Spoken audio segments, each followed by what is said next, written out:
Next to next to aesthetic needs are cognitive needs. Found in most people, a desire to know, to solve mysteries, to understand, and to be curious. If not met, those who have them will become pathological, such as skeptic, they will become skeptic, they will become disillusioned, and cynic. Kung skeptic, syempre, maduha-duhaon. Disillusion, kanang mutuo ka, mura kag fanatic, mutuo ka nga, kini di ay, pero di ay mao. And cynic, very fundamentalist, nga, kung you are no longer open for something new. So, muna siya ang mga cognitive needs according to Maslow, and most daghan kayo sa una, karon tingali, di, tayo na ng mga cognitive needs. Pero, this is found in most people, especially during that time of Maslow, kay pasikatay man to sila sa una. Pasikatay og publish og mga libro, publish og mga papers. So, man siya, the cognitive needs. Next to cognitive needs are the needs that supposed to be are no longer present in the human person. These neurotic needs are the needs that lead to stagnation, na dili ka motubo. These needs are reactive, non-productive, unhealthy needs not leading to self-actualization, and in fact, makapugong pa ni siya sa mahimong self-actualize ang usa ka tawo. And the question is, why do human person have neurotic needs? And according to Maslow, these needs are brought about or results of unsatisfied basic needs. We already know the hierarchy. Kung naaga ni mga needs ato dito sa hierarchy nga dili na to ma-attend, we will have neurotic needs, and they will hamper us from our growth towards self-actualization. Next to neurotic needs are the transcendence needs. This is not taken from Feast et al. But from Blinksync.com.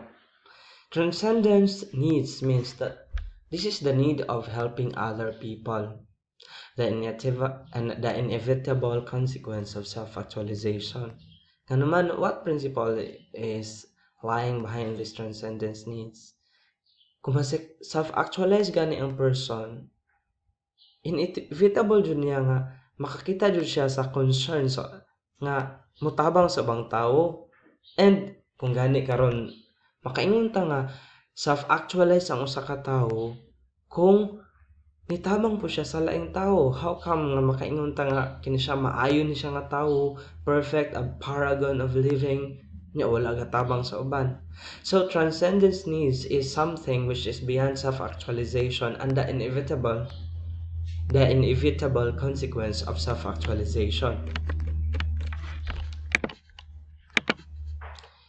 Next to this is that of the reverse order of needs. Nga naman kung mabali man ang order of needs of the hierarchy, nga gikan sa physiological up to self-actualization and eventually the self-transcendence. Because the hierarchy is reversed, or other needs are raised due to some drives. For example, na yung mga laing drive ang tao. Kung sa Freud na sexual drive, para ni Maslow, there are also drives which sometimes make the hierarchy reversed. And for example to this is creativity drive. Ang example sa Feast nga libro is that of an architect who risked his safety, who risked his health just to make a project of his architecture. So man siya nga naay creativity drive nga usahay mao'y makaingon nga nung ang ubang tao ilahang isakripisyo ang ilahang basic needs just to attain a certain goal which would fulfill their creativity drive. And it is not that needs are reversed, but because there are unconscious motivation underlying the behavior, and we can call this drive. Imagine that. For example, Nganong wala ni gaminyo ng tawhana, ni sulod og seminaryo, nagpare. Because there is a drive. There is an unconscious drive. And it is not that the needs are really reversed, but because there are those priorities which are needed to be attended first before giving attention to other needs in the hierarchy of needs of Maslow. So, ingon nato pagsabot. And there are also what is called unmotivated behavior. Kita sige man tag study din sa Maslow about motivation nga that action is always motivated by something. But furthermore, there are also actions which are not motivated, and they are the unmotivated behavior. Okay, motivation is limited to and aimed at satisfying a need. Okay, mana, klaro kay na. But some behavior are not motivated, but conditioned by reflexes, maturation, or even drugs. For example, maturation, because of the maturity of this person, he acts that, and it's no longer the need, but just the self. What is this? Just the emanation from the maturity of the person. And for example, nakasabon ng tawhana, he is no longer driven by his needs but by his addiction or by the dopamine brought about by drugs. So yun na siya. There are really unmotivated behavior. Next to the unmotivated behavior, there are also expressive and coping behavior. Makaingon ta expressive, often unmotivated Japon.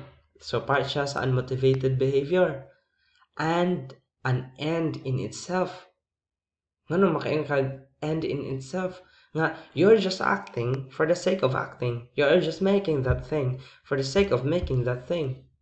Kung sa mandag-uya pa, nahigugma ka, kay nahigugma ka. Wala na laing end, wala na laing goal, just for the sake of expression. So muna siya ang expressive behavior. Next are the coping behavior. An aim or goal, any behavior involving one's desire to cope. Okay, kabahinan siya coping. Nibuhat ka any because of coping. Conscious, effortful, learned, and determined by external environment. Kaya lagmit sa ato ang mga goal is always outside ourselves, di ba? So, kining the coping behavior is made or done because there is an external stimulus which makes the person act something.